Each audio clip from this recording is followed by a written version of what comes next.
이번 계엄 사태에 있어서 가장 민망한 것은 이분이 계엄을 하겠다고 결심하고 실제 수행했던 그런 공작 자체가 이미 4년이 넘은 부정선거 담론을 끌고 와가지고 그것을 수면 위로 올려서 이것을 검증하겠다는 시도를 했다는 것입니다. 사실 저는 이분을 처음 만났을 때 3년 전에 첫 만난 자리에서 저에게 첫 번째 했던 말이 이거였습니다. 선관위 딱 압수수색해가지고 다 XX 해버리려고 했습니다. 예, 정말 통탄할 일이 벌어지고 있다 생각합니다. 저는 사실 이분과의 특수한 관계 때문에 지금까지 제가 이 위험성을 몇 번 경고해오고 이분이 얼마나 왜곡된 생각을 갖고 있는 분인지 많이 알리려고 했습니다만 실제 일이 벌어지기 전까지는 우리가 어떤 대책을 세우지 못했던 것 같습니다. 이제 대한민국 사회를 정비하기 위해서 국회의 각 상임위도 각자의 역할을 충실히 해야 될 상황이다 이렇게 생각합니다. 이번 계엄 사태에 있어서 가장 민망한 것은 이분이 계엄을 하겠다고 결심하고 실제 수행했던 그런 공작 자체가 이미 4년이 넘은 부정선거 담론을 끌고 와가지고 그것을 수면 위로 올려서 이것을 검증하겠다는 시도를 했다는 것입니다. 사실 저는 이분을 처음 만났을 때 3년 전에 첫 만난 자리에서 저에게 첫 번째 했던 말이 이거였습니다. 대표님, 제가 검찰총장 시절에 그때 부정선거 얘기 나왔을 때 인천의 민경욱 의원이 부정선거 주장하길래 제가 인천지검 애들 싹 보내가지고 선관위 딱 압수수색해가지고 다 XX 해버리려고 했습니다. 라는 얘기가 저와 이분의 삶에서 했던 첫 대화였습니다. 참 민망한 상황입니다. 정말 대한민국의 대통령이 되기 이전에 수많은 사람을 취재하겠다고 다뤘던 26년 검찰했던 검찰총장이라는 사람이 이런 왜곡된 잣대로 만약에 다른 사람들 다뤘다면은 그게 얼마나 심각한 대한민국의 불행이었던 거겠습니까? 저는 이 사안에서 우리가 살펴봐야 되는 것이 이런 음모론과 가짜뉴스에서 대한민국이 얼마나 안전한가의 문제입니다. 대통령은 지금까지 임기 전부터 임기가 수행되는 동안 수없이 보수 계열의 유튜버들과 접촉해왔다고 알려져 있습니다. 그러면서 윤석열 정부의 고비고비 때마다 그들이 앞장서서 나팔을 불고 거기에 따라서 보수 단체가 움직이고 이런 식의 소통 체계를 가져왔던 것이 사실 이 모든 사태의 원인이 아닌가라는 문제의식을 가지고 있습니다.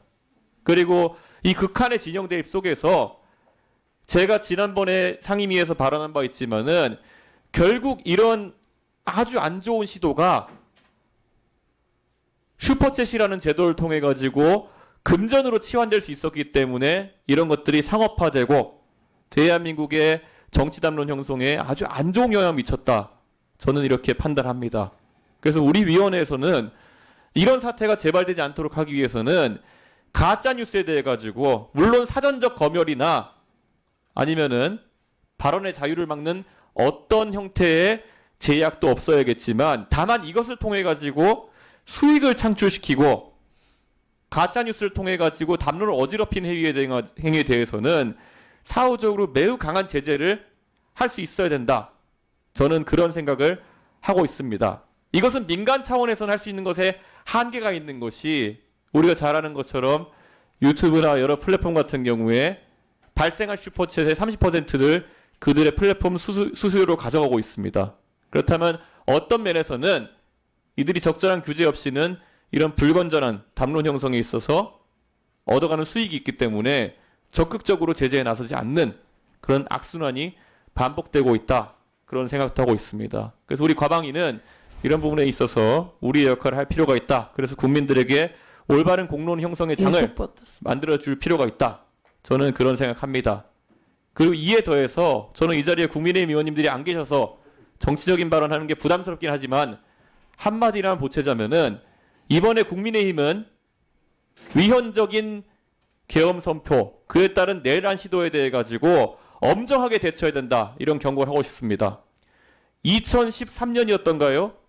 그때 통합진보당 해산 사태 때 그때 이석기 전 의원이 어디 가서 압력밥솥으로 폭탄을 만들어 가지고 뭐 하겠다.